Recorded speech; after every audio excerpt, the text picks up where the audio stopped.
Hello, everyone, and welcome to another episode of Board Game Backwards. I'm Shay. And I'm Brian. And today we are going to be playing the Castles of Burgundy. Nice. Have you ever heard of this game? I have never heard of it. The artwork on the box reminds me of Carcassonne. Yeah. It's like a mix of Carcassonne and like Settlers. Yeah, I can see that. There is a newer version of this game. The box looks pretty slick. It doesn't really have a picture. It's just like a maroon box with the name of it and like a little symbol and stuff. But we got the classic. Nice. So this game is rated at an 8.1, and it is number 17 overall. Wow. Yeah. So I'm surprised you haven't heard of this game. Wow, top 20. Yeah. So this game is designed by Stefan Feld and published by Ravensburger. So we can go ahead and get into it. Let me start off by saying, though, that a while back, I don't know how long ago, maybe 6 months or so ago, I had heard about this game a ton. I saw that it was on BGA. And so I tried to do the BGA walkthrough tutorial training thing. And within like the first 5 minutes, I don't know if it was like, maybe it was too late or if I just wasn't in the mood or the tutorial sucked, but whatever it was, I gave up within minutes. Oh, wow. Like I just wasn't having it. Okay. Yeah. So even though I did have that experience, I do not know how to play this game whatsoever. I know nothing, so I'm pretty much starting new. I just know kind of what it looks like on the inside. What did BGG say the difficulty was? Ooh, good question. The weight is 2.95. So it's not very weighty. Like it's a pretty, it's a super popular game. A lot of people really love it. It's kind of like a 2.95, that's on a scale from 1 to 5, right? Yeah. Okay. Yeah. So it's medium weight. It's Yeah. nothing crazier than all the other games that we've done. Cool. But for whatever reason, I just could not focus. I couldn't. Yeah. I couldn't do it. So let's don't let that dissuade you. Don't let that dishearten you. Right. All right. But let's open it up. Okay, so it looks like we get a player board. Yep, that looks familiar. I'll give you one, and I'll take one of these. And we'll put the rest in the box. Okay, now there's two sides to this. Let's see if they're identical. They look to be pretty identical. The arrangement of the dice is different on each side. Oh, so it's just as far as like the pictures and the like. I say we go with the green center. How to play. Okay. Ooh, but all of ours are different. Each one. Yeah, Huh. That's super interesting. Okay. Okay, and then we have a score tracker and some other crazy things on it. Okay, now right off the bat, there looks like there's some similarities between Settlers. I mean, it's got the hexes. Yeah. The hexes have a different color, and it looks to me like blue hex is water, green hex is forest, light green hex is a field of some kind. You have like wheat is the yellow, and I don't know, it just looks like dirt is the other one. Ooh, even these boat tiles kind of look like it. Oh, there's sheep and cows. Oh, there are a lot. A lot of tiles. No cards? Nope. Oh, how are we going to figure out what we're doing? Zero text. There is zero text on any component. I'm assuming we get our own dice too. Yes. Blue and black, but then there's a white dice. True. I'm assuming that would have some sort of roll. Oh man, there is no text anywhere. We're done for is all I can say. Yeah, I have no idea what's going on. It's going to be an adventure. So let's just look at this board over here. It's definitely going to get filled with a bunch of stuff. Probably, yeah. So let's see. We have some, I don't know, some like canvas looking square, green, and tan, and blue. So are there any Yeah, well, there's these tiles that we'd square want to put? ones. Oh, yeah, they match. Perfect. So I don't know what they mean, So but we can put here's them there. light green. Okay, so there, done. Step 1 complete. I don't know what goes in the middle. The dark gray tiles. Oh, it looks like there's some with the dark gray back. Okay, perfect. So it looks like randomly tiles will just get selected. And we place them face down on the hex. I'm thinking they're probably face up. You think face up? Yeah, that's what I'm thinking. Okay. Okay. And then we have the light gray backed ones. We got the blue. Here's my prediction. Mm-hmm. We're building our castle on our board. Because it's called Castles of Burgundy, right? So we're accumulating resources. We're accumulating the resources and we're building out our castle. That's my prediction. And when we roll the dice, we have to get the corresponding number and the right yield or something before we can put it on. Yeah, well, I don't know. on the board, there's like the dice number 1, 2, 3, 4, 5, 6. Yeah. It looks like in the middle, if you spend 2 ore, you get the middle. Are the middle ones better than the other ones? Do they give you some kind of I don't know. edge? It doesn't seem like it. Well, but there's point values underneath, so I'm assuming once we take one of these, we move our thing on the tracker. Oh, yeah, that could be it. Yeah, the number underneath each one is the point value. The point value for getting it? Yeah. Could be. There's like a copper money symbol. I don't see that indicated much in this game though, but it says like it almost seems like you can convert points into money or maybe the other way around. Money into victory points? Is that what you're Yeah, saying? yeah, like 1 to 1, 2 to 3, 3 6, 4 10, 5 15. There are certain random buildings throughout the shared board Uh-huh. that you build on the land tiles, and then I guess when you build one of those, you get to take one of these actions. Uh-huh. If you build a castle, you get an extra plus dice. Is that the white dice? Maybe. So if you have like the castle, you get 3 dice instead of 2. You get to roll an extra dice. Maybe. Maybe that's So I what wonder the if you. dice is for. I wonder. I mean, because we're only seeing 1 dice on everything.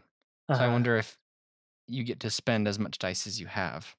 So if you have 2 dice, you can buy 2 tiles. If you have 3 dice, you can buy 3. And what do these little guys work? They're laborers, is what it looks like. Mm-hmm. And they'll go in the bottom left of our thing. Uh-huh. But it seems like we'd have to. But how do they acquire them somehow? Yes. I don't Well, it see looks any like they come out of this like except- worker factory. Yeah, that's the thing. only building I see that's associated with them. Yeah. So what do they do? They work on your castle. But how? Oh, here it is. If we have 2, it's either 2 6s or it just maybe means if you roll doubles, then you get to take one of those actions. So you could get 2 of those plus or minus 1 guys. I don't know, but like again, I have no idea. Oh, maybe they modify the dice.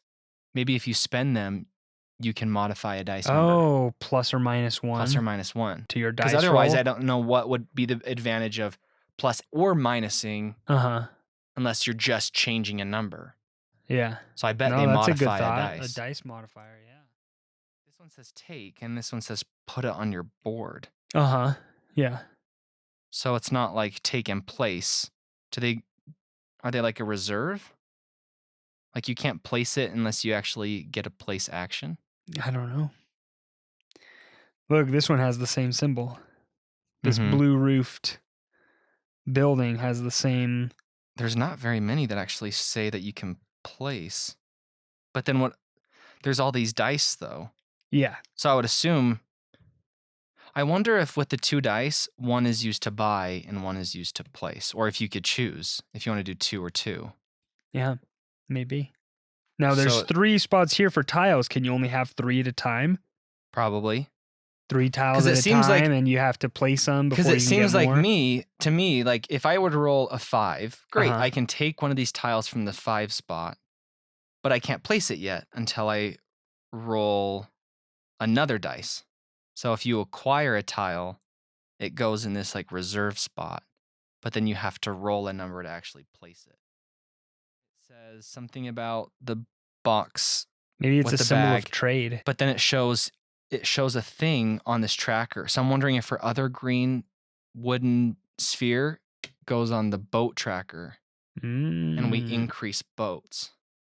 And then boats can be exchanged for the square tiles. Maybe. But it seems like we can only have a limited amount of the tiles, like because they go on the top left and you have to use them. Otherwise, you don't get to take any extras.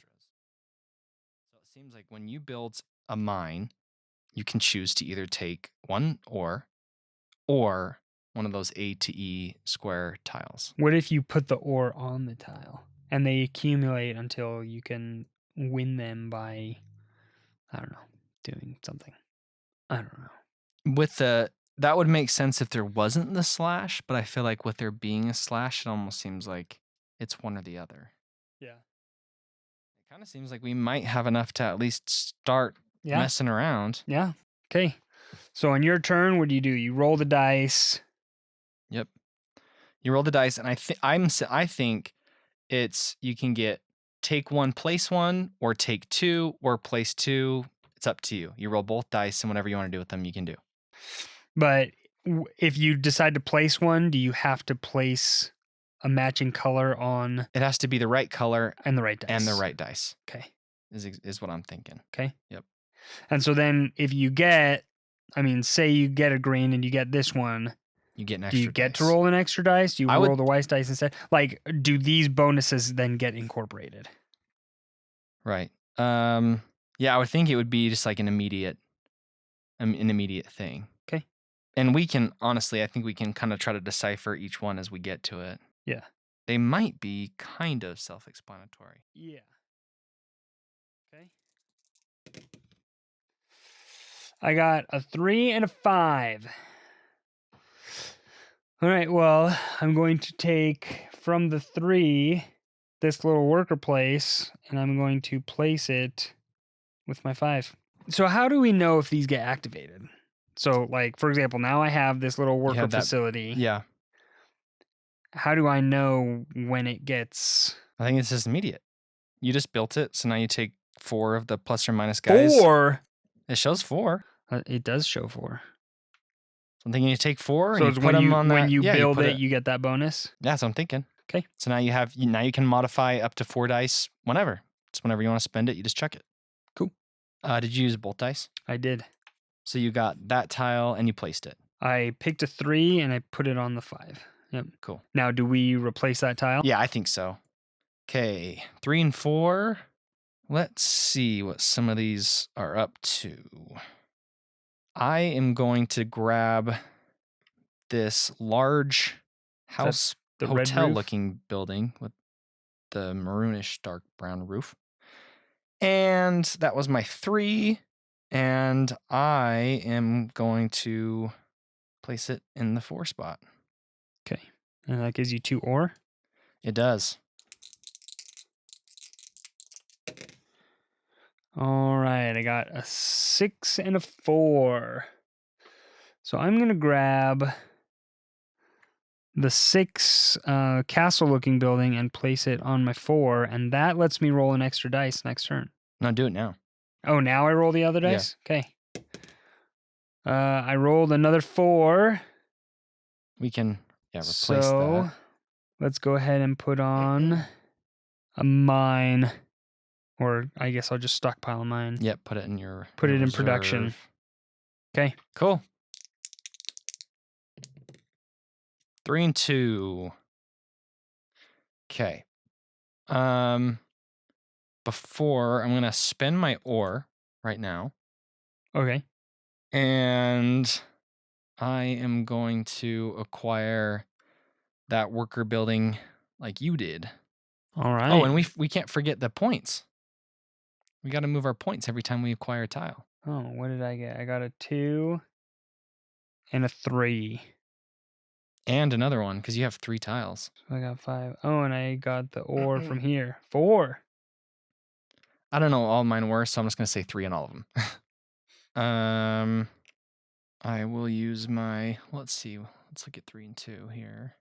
I'll use my 3, place this in the 3 spot to get my 4 workers. All right.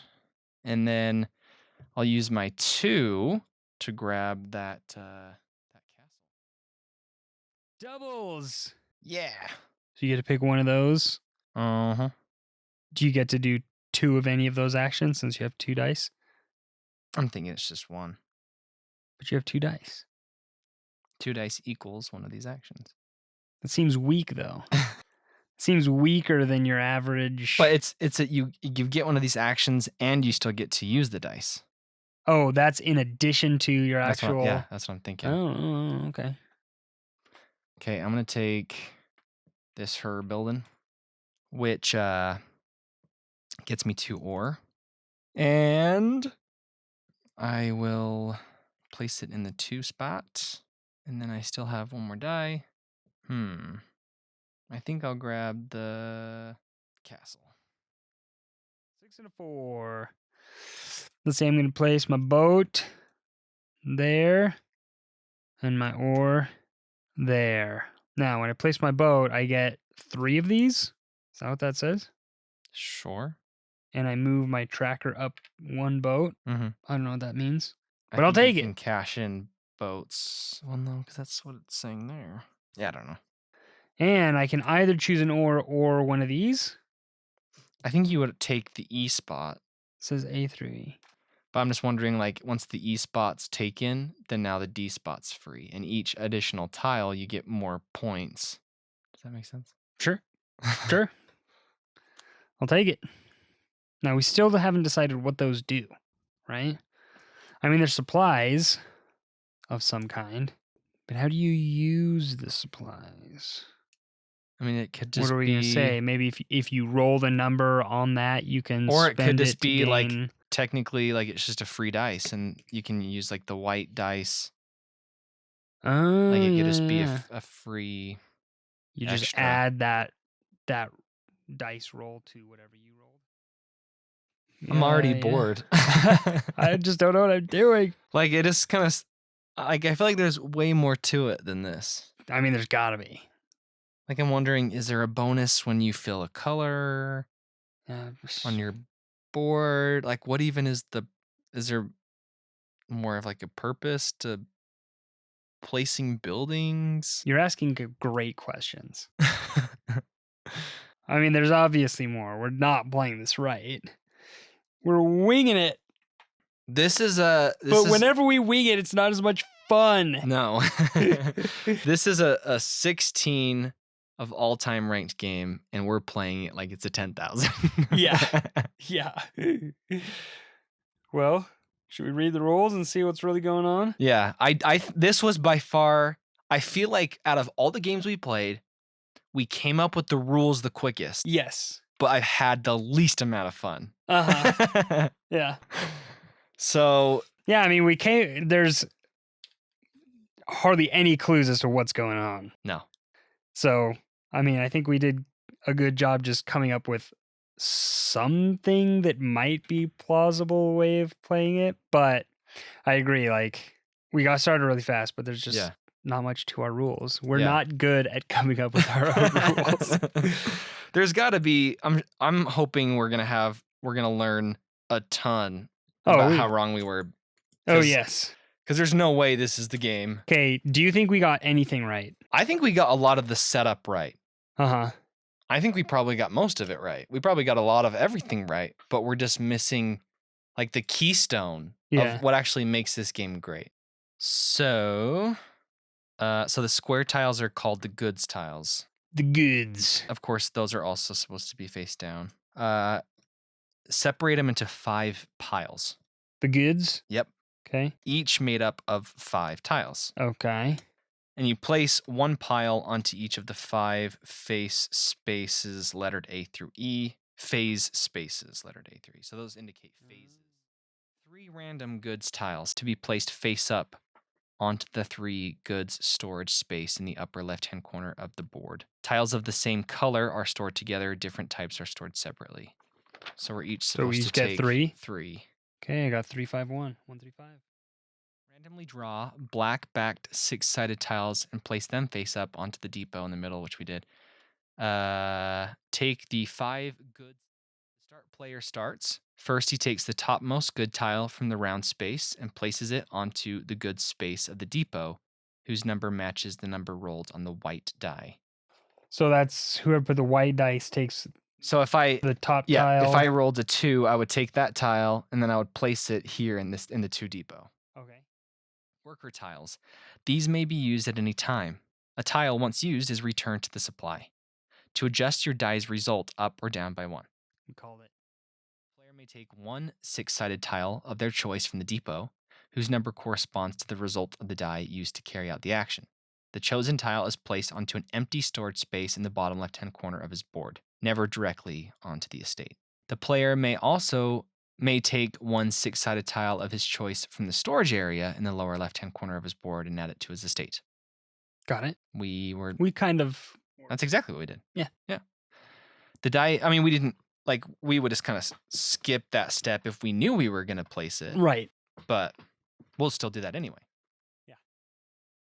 All newly placed tiles must always lie directly adjacent to at least one previously placed tile. Makes it a little bit trickier. Yeah.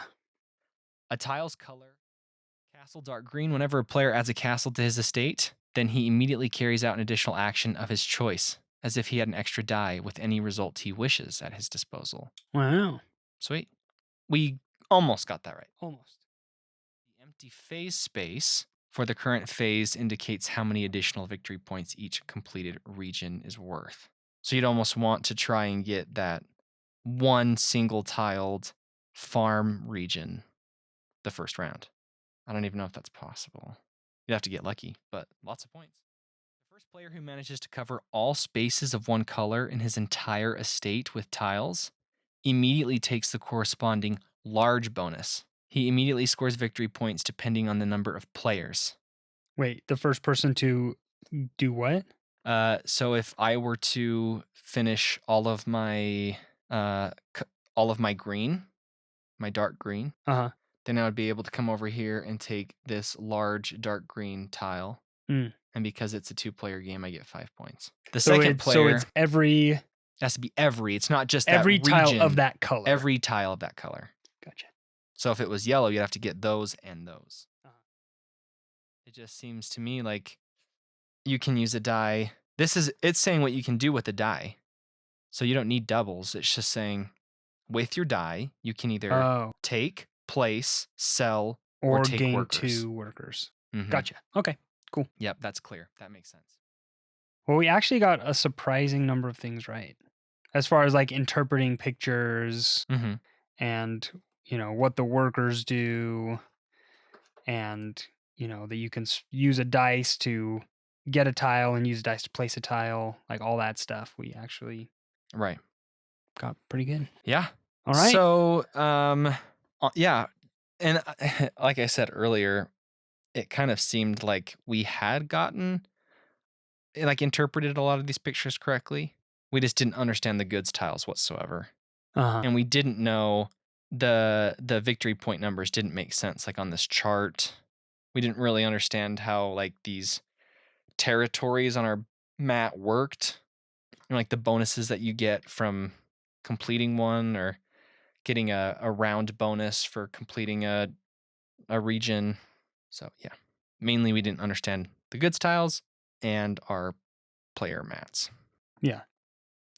All right, so we are going to play now, and then we will come back after and we'll talk about it.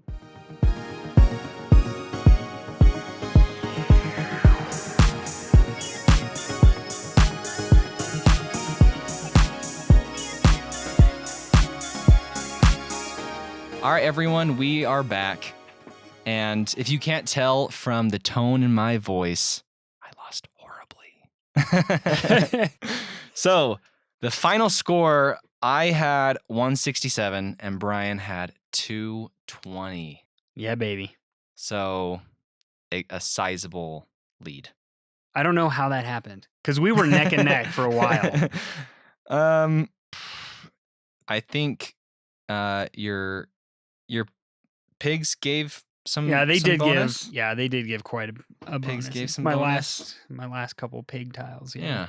And that farm knowledge that you got wasn't too shabby. Yeah, it ended up giving me, I think, 11 points.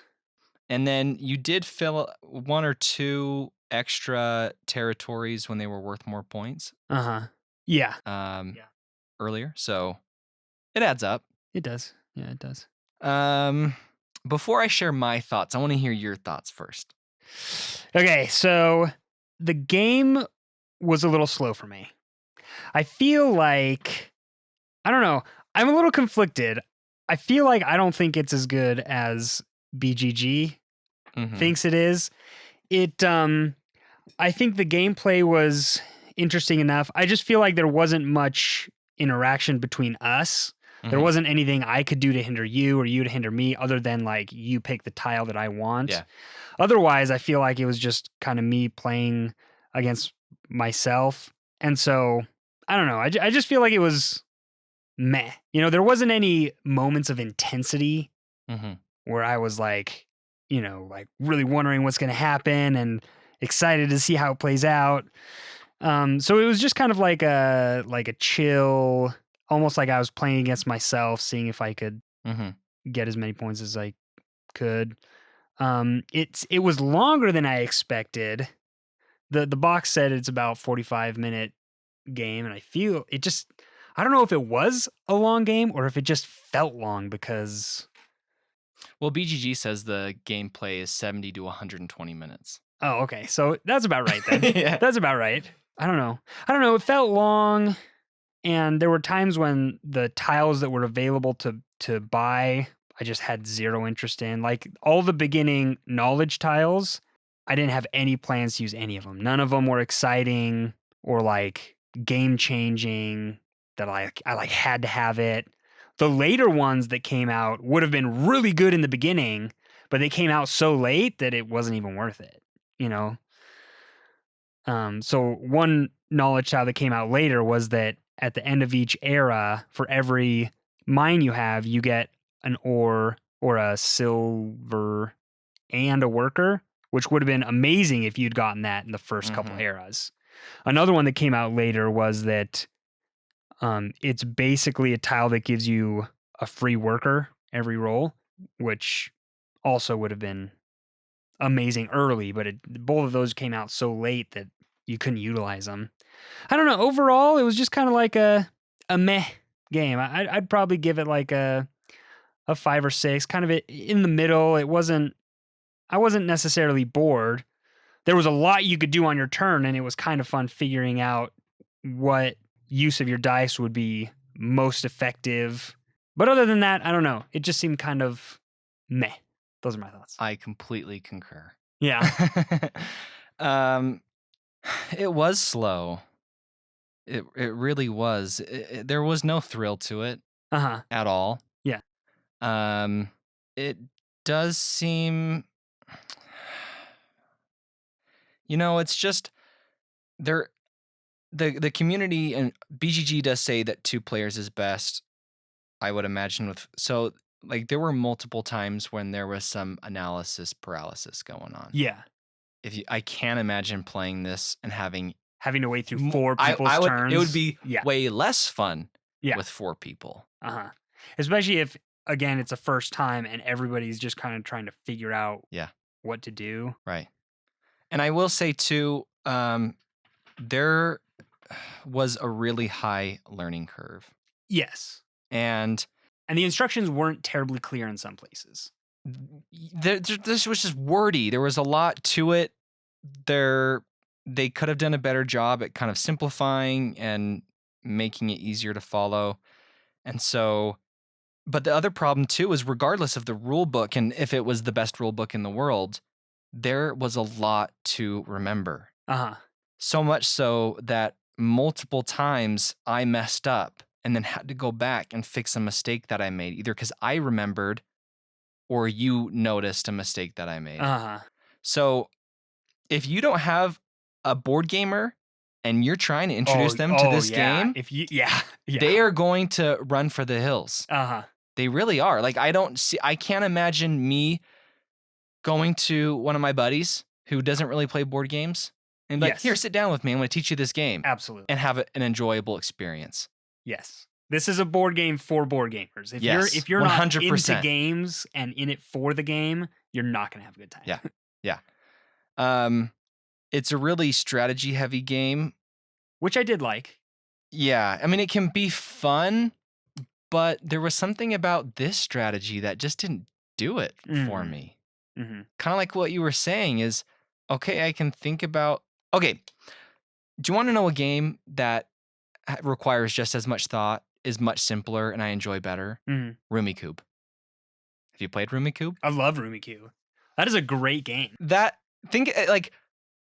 one of those games where I look at the tiles that I have and I look at the board and I think, okay, I can move that one to there and that 4 to there, that 6 to there. I can move this 3 here, take this tile. I'm thinking like 20 moves ahead. And then if I can pull it off, it's like it feels so amazing. It's the most absolutely incredible thing ever. And my family looks at me in disbelief. Like, how can you even perceive that many moves ahead? And I'm just like, yeah. They're looking at you like you're playing 4D chess and they're over on a checkers board. Yeah.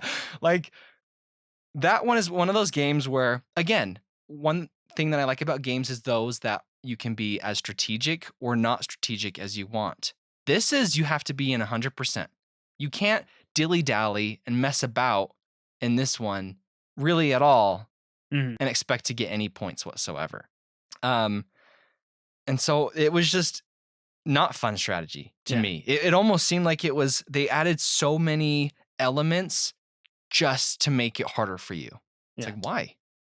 I feel like the simplest way that I could put my dissatisfaction in this game is that it felt long.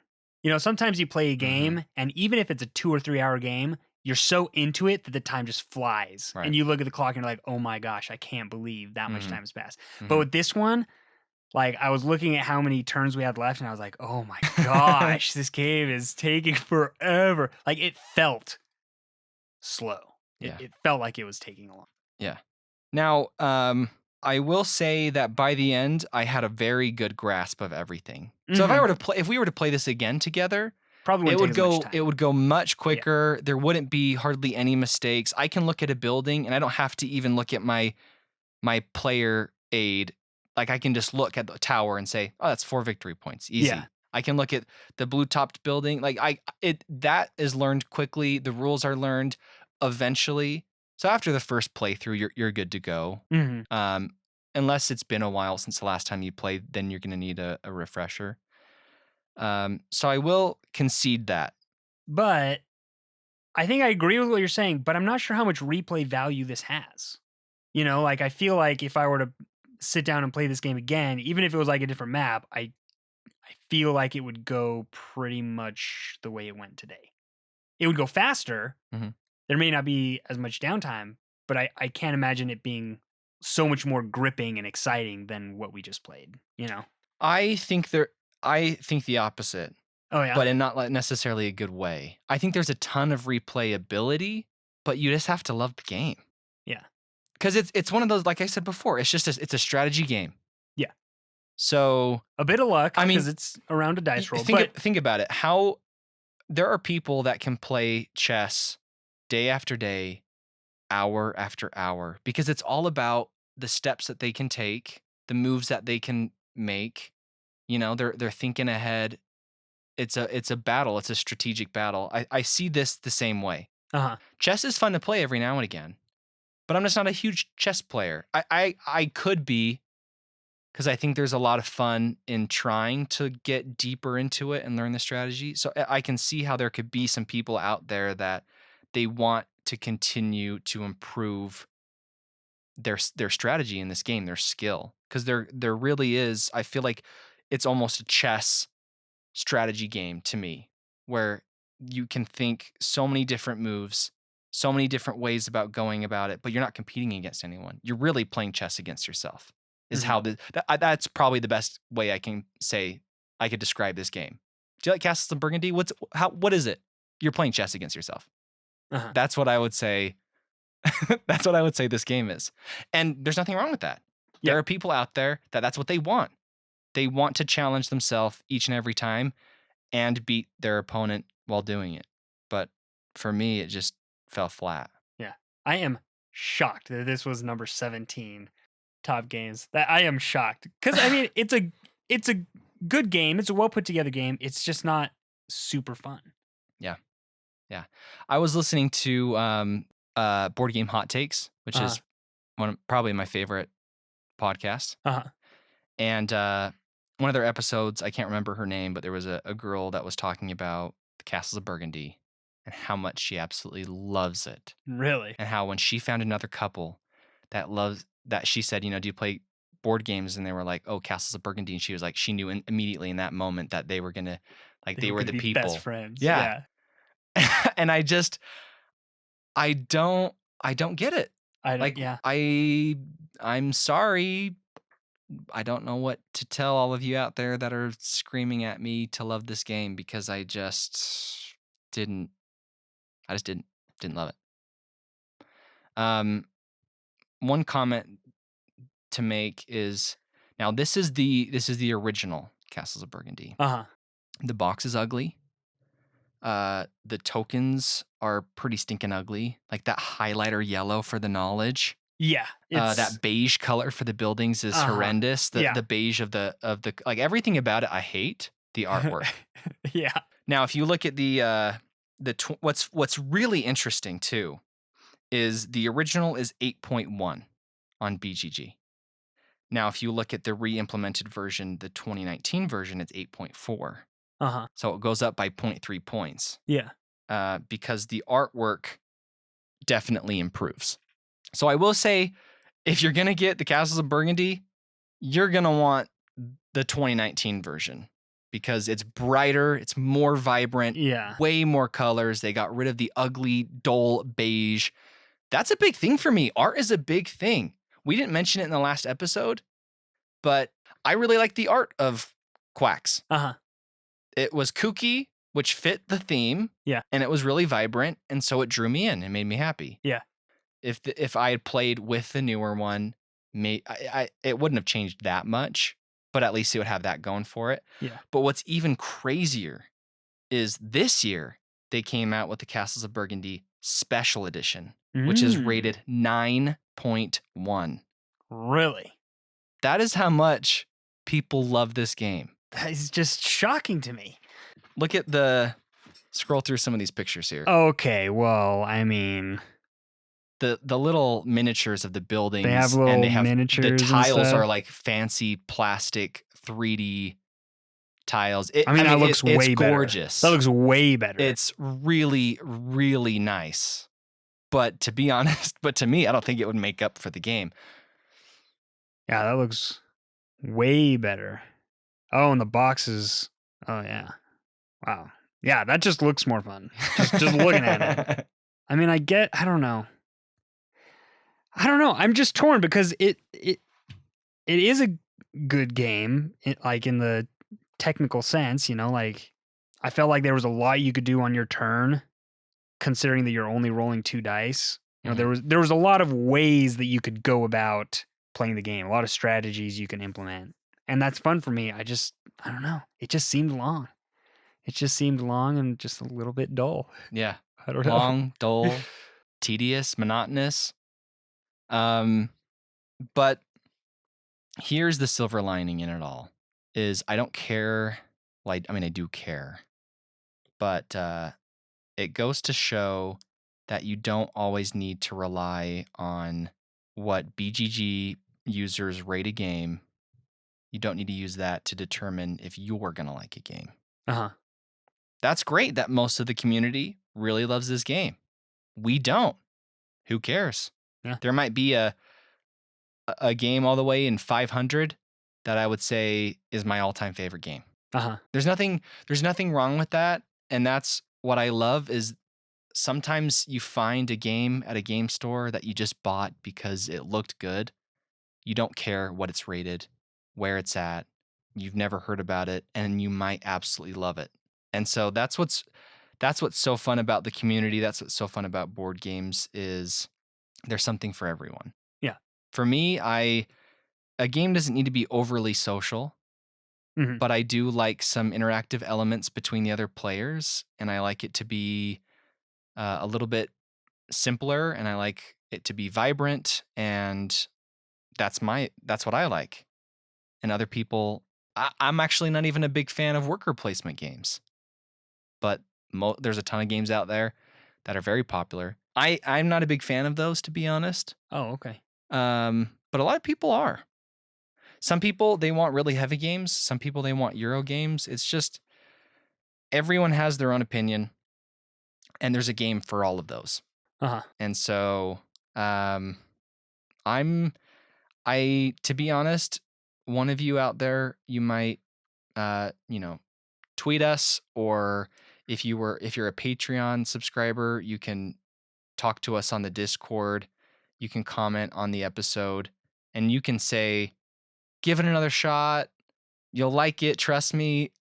I'm probably not going to listen. I don't care about your opinions. If this is going to take an hour, 2 hours of my life, there are other games I'd rather play. Oh yeah.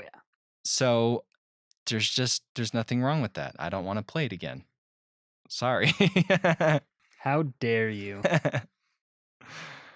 So there you go. That goes to show that I shouldn't always rely on a game's rating. If someone tells me about a game that's number 400, I should research it, see if I like the mechanics. Maybe I'll love it.